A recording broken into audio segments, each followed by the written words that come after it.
John, do you copy? L'altruisme essentiel.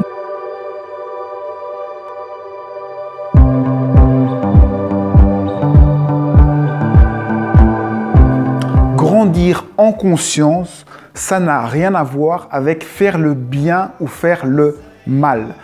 Beaucoup de gens pensent qu'il faut se déguiser en bisounours, devenir tout gentil, embrasser tout le monde pour grandir en conscience et réaliser dans quelle dimension on est.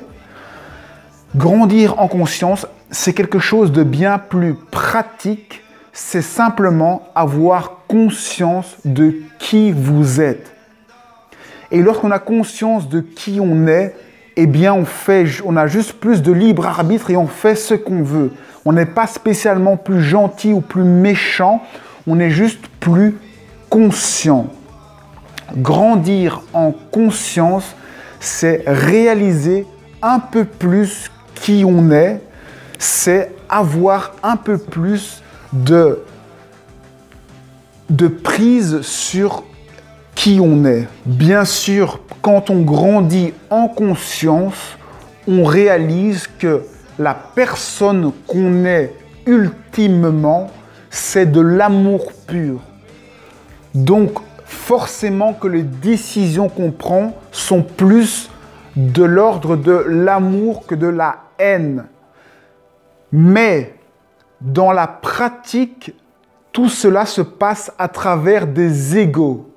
Et l'ego est un outil qu'utilise cet amour total pour s'exprimer.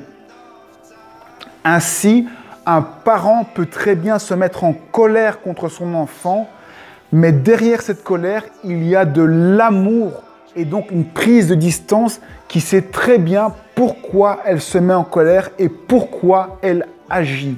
Agir en conscience, c'est agir avec derrière une intelligence qui est supérieure et qui est d'ordre de l'amour total, du vide total et de quelque chose de grand. Donc c'est agir avec grandeur. Et on peut faire des choses comme Gandhi ou d'autres personnes très grandes, avec de la violence même, mais derrière ça, c'est fait en conscience. Il y a un projet conscient derrière. Il y a une personne qui connaît sa force, qui connaît qui elle est. Ça, c'est être conscient, c'est grandir en conscience. Donc, ne regardons pas les actes que font les gens pour définir s'ils sont conscients ou non, mais simplement, ne les regardons pas et regardons nous-mêmes où nous en sommes et quelle distance on a par rapport aux événements qu'on vit et quelle conscience on met dans les actes que l'on fait et que l'on produit dans la vie de tous les jours.